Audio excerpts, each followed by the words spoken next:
Welcome back to another episode of BD Radio. Hope you're all having a nice week. What is it, Tuesday, so a good start to the week at least. We've got some questions to answer from our members this week. Welcome, Dan. Thank you. Not exactly cycling through podcast hosts. It's always you. Oh, well. But questions this week, but we had some items on the agenda to tick off before that. The first one being exciting that we are picking up keys to our new facility next week.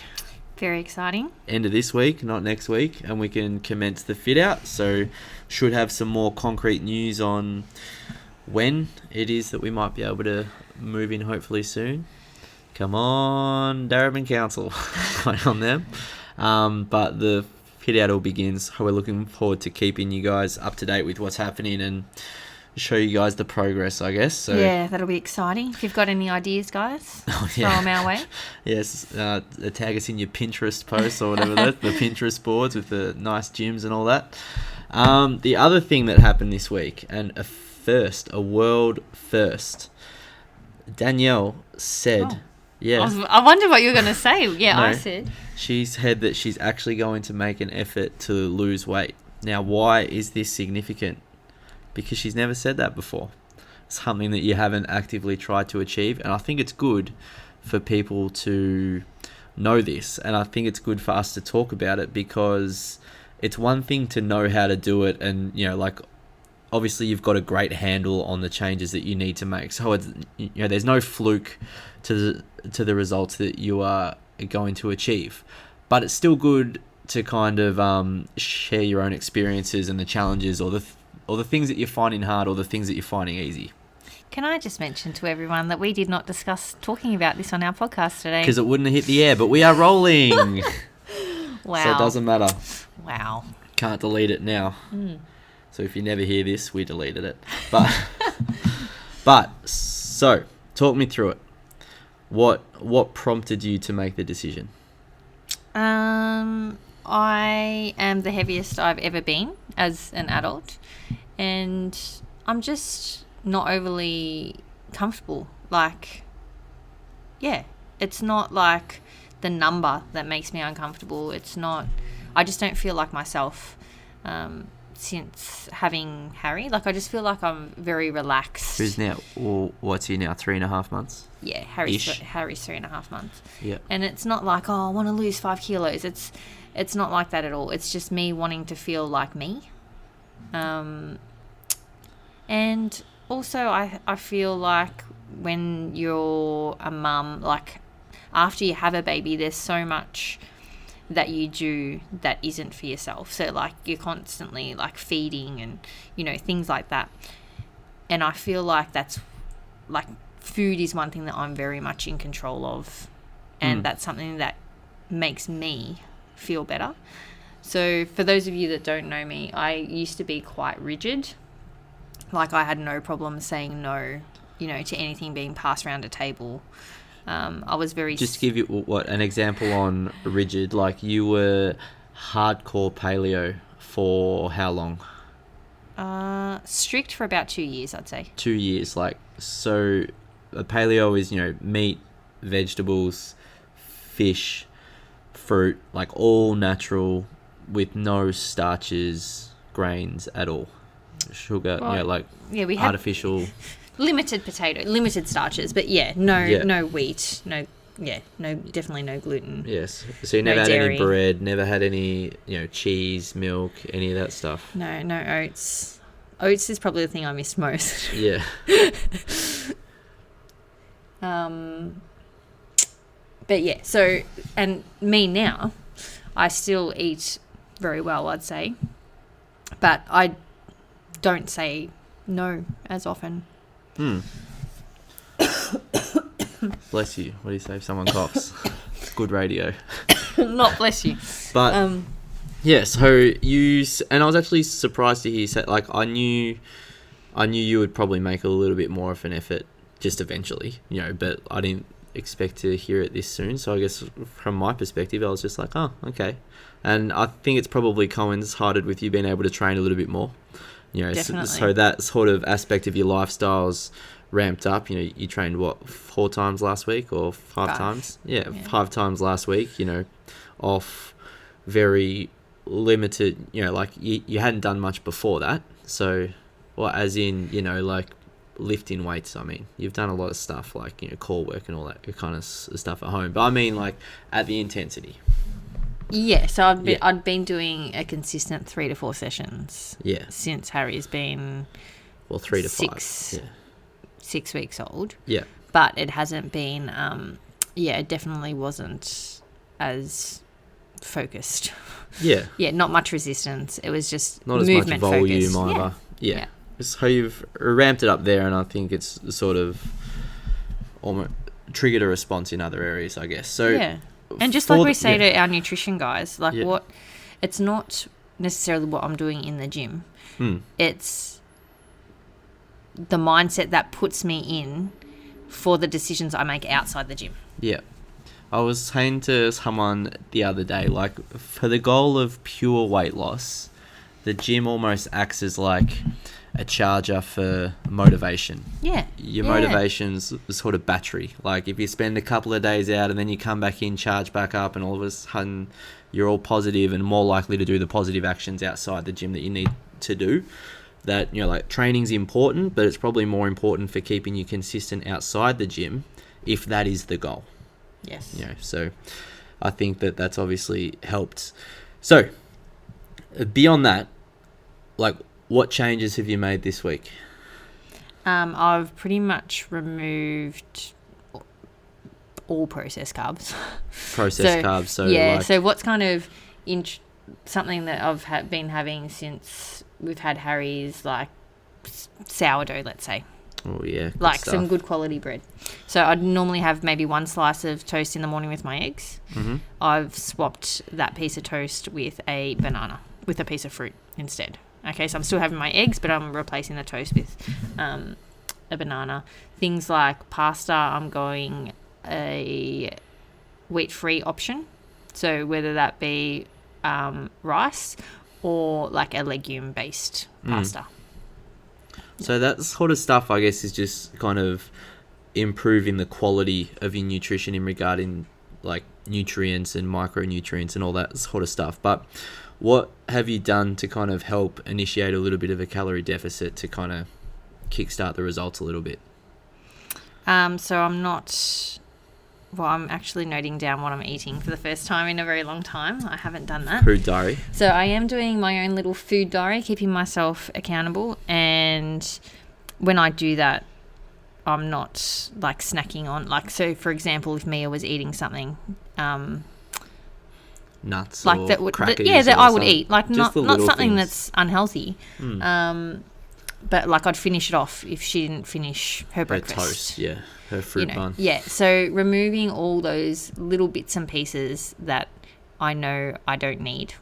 Just tidying up the edges. Just tidying up the edges. Yeah. Nothing so crazy. You're obviously in a position where the foundation of your nutrition, like your meals, are pretty good. Like slight tweaks here and there with the banana and the bread, but like the like content and the energy content of those meals roughly stays the same.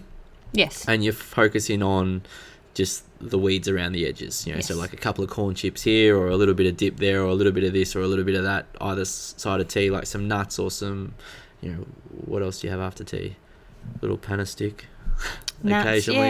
yeah, or normally I have a little bit of chocolate with William. Like Yeah. I quite enjoy doing that with him. Yeah. That was cute. Last night he asked me if I wanted some and I had to say no. It broke my heart. He asked. Just full disclosure, he asked if she wants some because then he knows that he can have some. He's like, Mum, would you like some chocolate? And then as a byproduct, he knows that he'll get some. But, and then he offered to make you a tea instead. Yeah, that was cute. So just, little bits and pieces that I know I don't need. Like it absolutely killed me this morning I threw away a little bit of toast. Food waste. Oh, goes against every fibre of your Italian being. It does. But I didn't need it and Mia wasn't going to eat it. Yep. And you weren't home, so it went in the bin. All right, so we wait with beta. Have you done measurement stuff? I haven't done your measurements. Yeah, so I did measurements and I weighed myself on Friday, so I'm looking forward to a bit of a check-in this Friday. Next week. Yeah. Have you taken pictures? No. Oh, here we go. Here we go. Moving on. I'll do them later.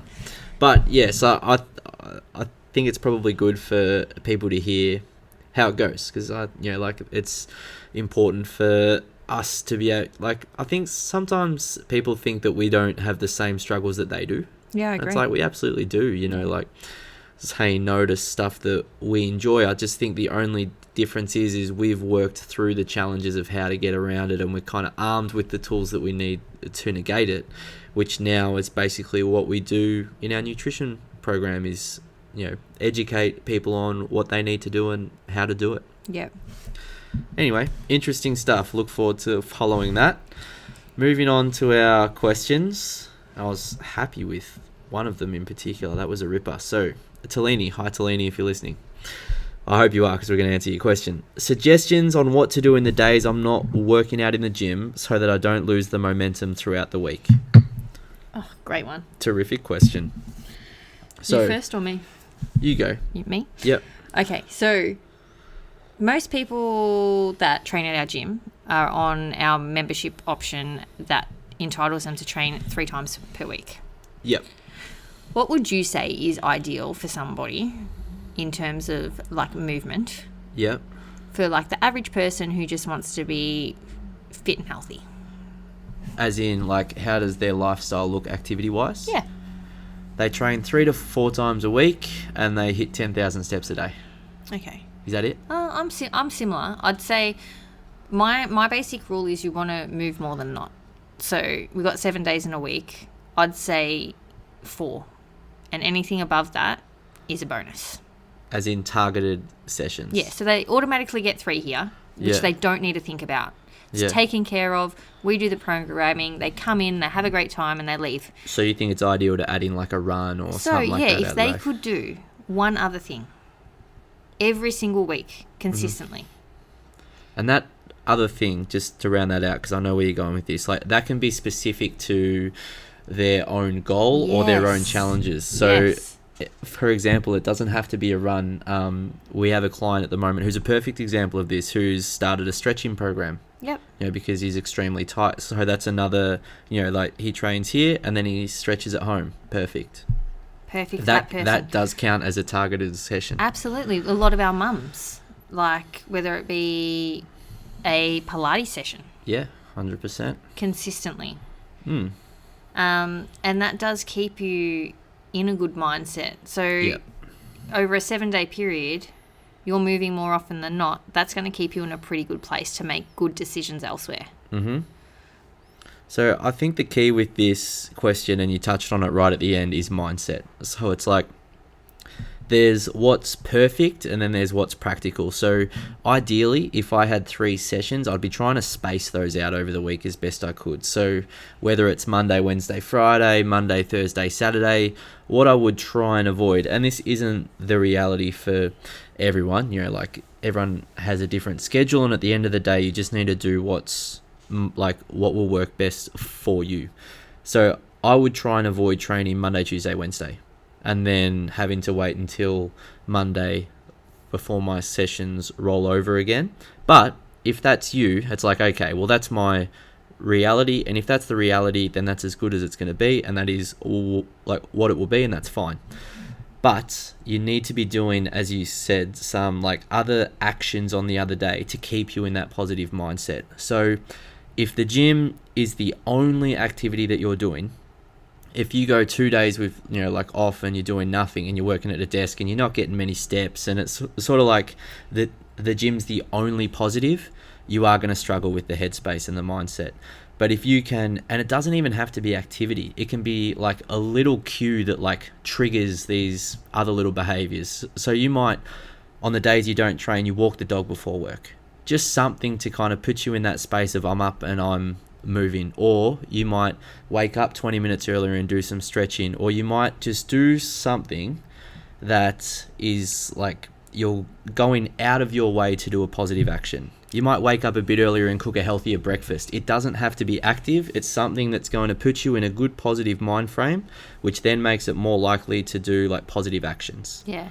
I was working with a client last week, and the task was targeted like movement, like adding some kind of movement into her day. And the stuff she came up with was just amazing. Give us an example. She was doing farmers carries down her own hallway. Okay, that's Like, that's it, next like level. just do something. Yeah, like, yeah. you know, I've done the shopping. Well, I'm just going to walk up and down a few more times with my shopping bags. Like, that's incredible. Walking to the shops would Walking be to the another one. shops. Yeah. Like, she was getting off the tram 3 stops earlier Yeah. and walking. Like, it didn't change her day dramatically, but it made a big difference to her week and how she felt about it. Exactly. And if there's one thing that I learned, and this was especially prevalent with the nutrition client that I had in the last round of the program, where it was, we could really tell the difference in the weeks where she was feeling good and training and everything was clicking. And then when she wasn't feeling as good for whatever reason, like work got in the way and a little bit dropped off, like all of a sudden it became much harder. It wasn't like she had less time. She was just less inclined to go and do the positive actions that it took. Yeah. So if you feel like that's you, if you're at home and you're like, God, like if I'm not coming to the gym, I feel like I'm not sure what to do. It doesn't have to be an hour of walking. It doesn't have to be whatever. It can literally be waking up and making a healthy smoothie. Positive action, bang, tick, and then away you go. Like, so much will flow off the back of that. Yeah. If you do want it to be movement targeted, like, seriously think about what you enjoy. Yeah. Like, a hobby. Don't go for a sport. run if your mate Jill likes running. Yeah. And you hate it. Like, you need to find something that you really enjoy and that you will do week after week after week. And it doesn't have to be perfect. Like, I think people are like, oh, what's the point of that? Yeah. It's like, well, like, of course there's a point, because the other alternative is actually doing 0. Yeah.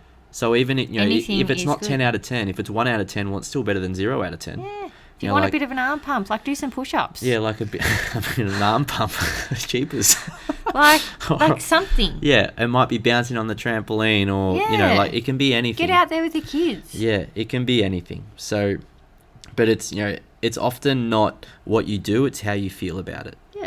Yeah.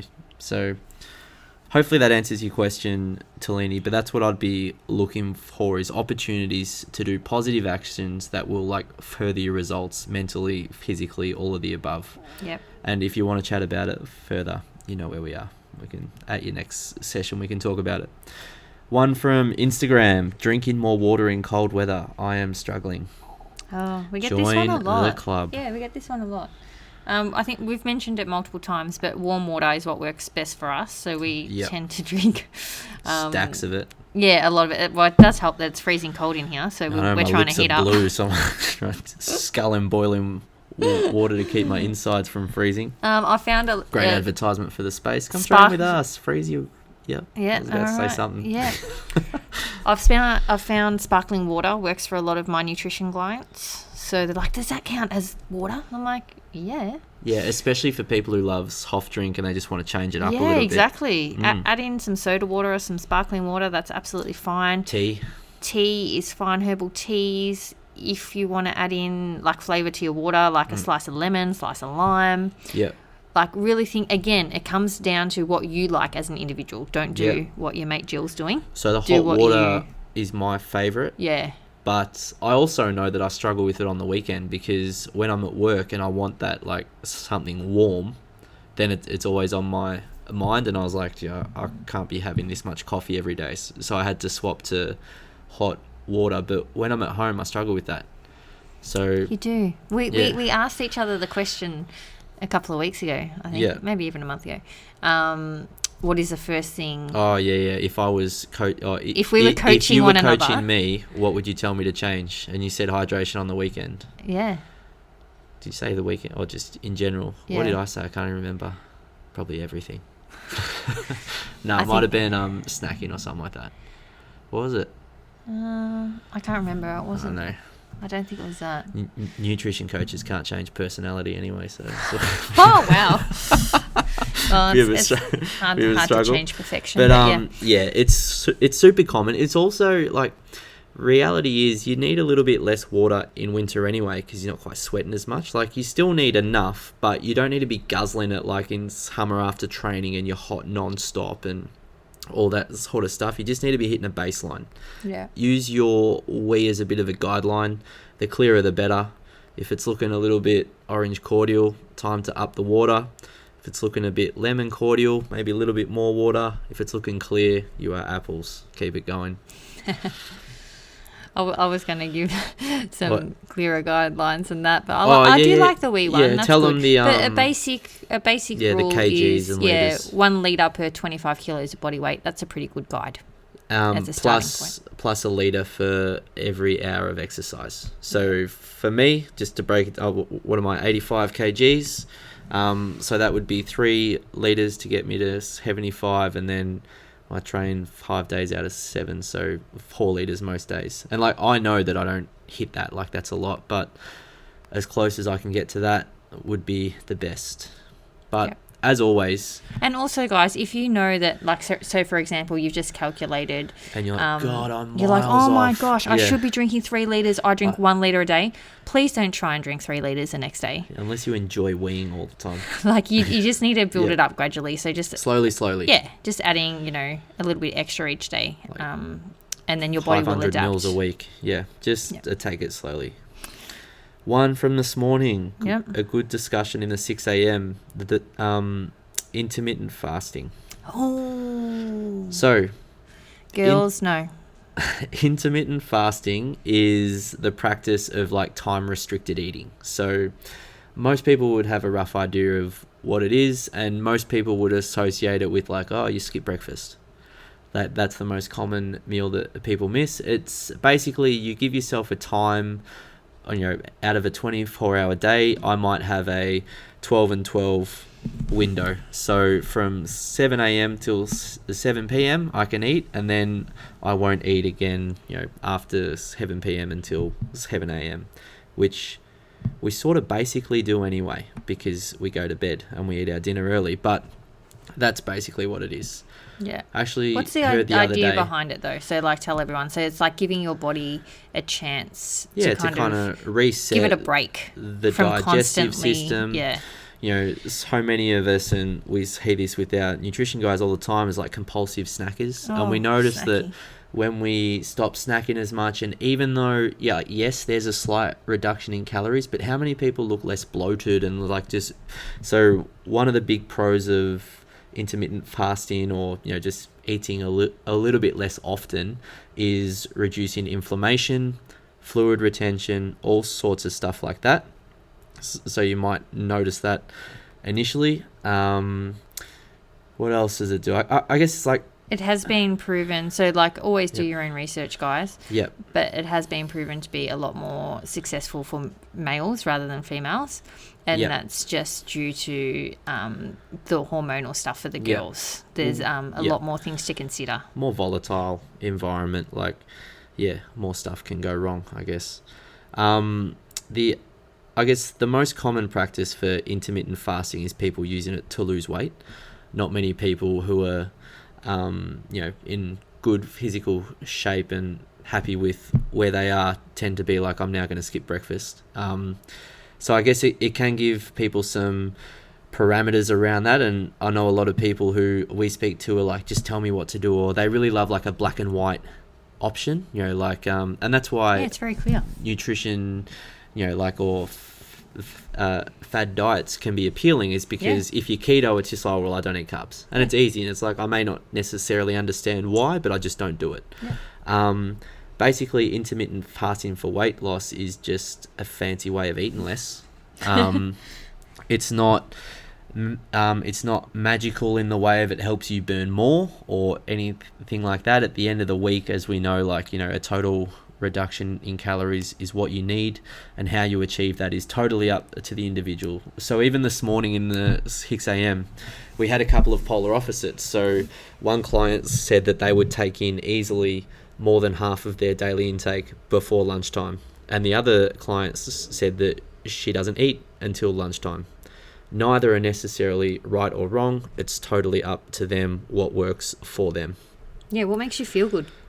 Yeah, exactly. Like everyone, that's what is something that is just like we consistently feed people.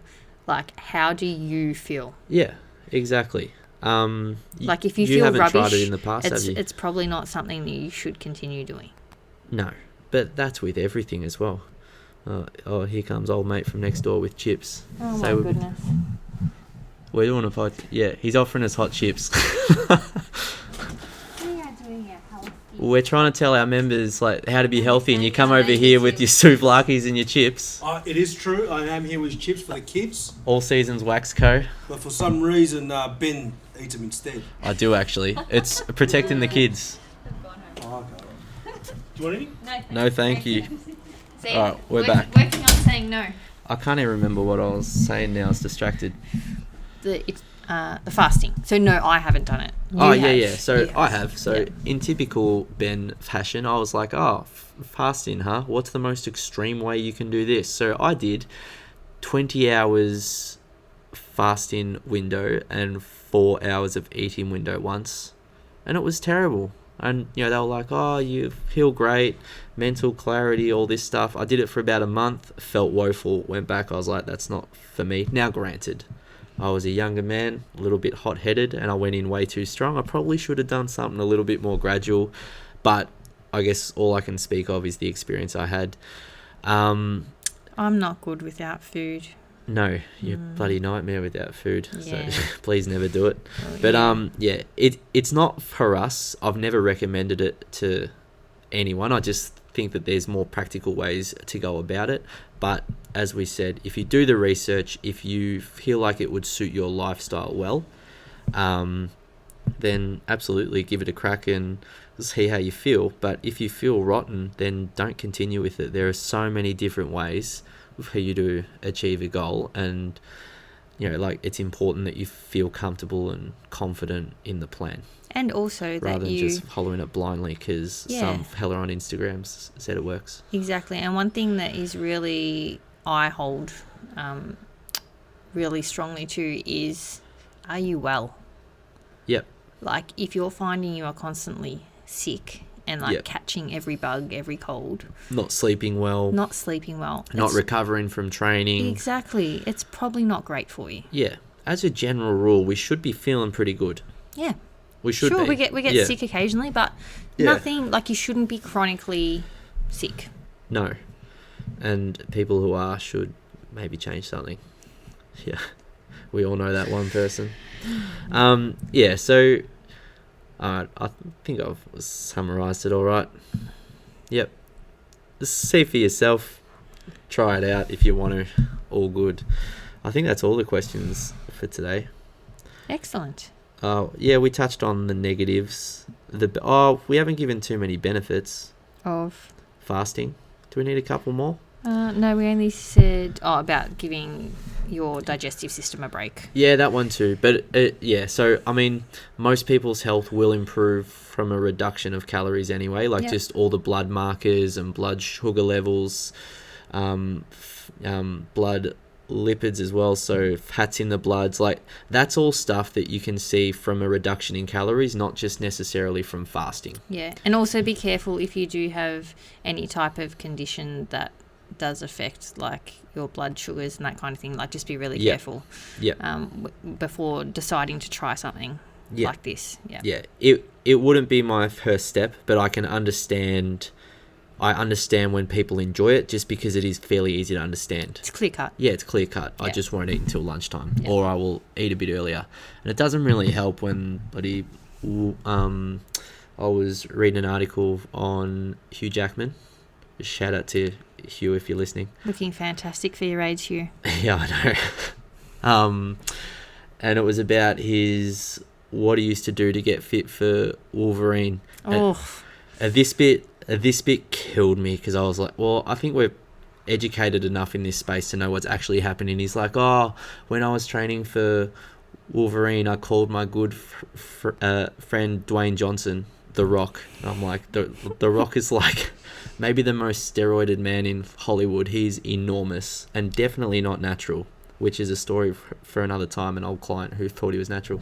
But it's like, well, is it the fasting Or is it calling your good friend The Rock and asking who his endocrinologist is? Because he referenced fasting as like I ate rice and chicken and I didn't eat after 6. Like, that's the reason I was shredded for Wolverine. Yeah, it's probably like, not. come on, mate. Yeah. So anyway, sorry, Hugh. Don't I still believe like what the you movie. read, Yeah, yeah. I still like the movie. Yeah. But yeah, the message is to do your own research. Anyway, that'll do us for today, I think. Yeah, we got work to do, don't we? We do. We will keep you posted on all things happening in regards to the move. Anyone has any questions or ideas, we welcome them. We do. Send us through your best gym designs. And we'll see you guys next week. Bye, guys.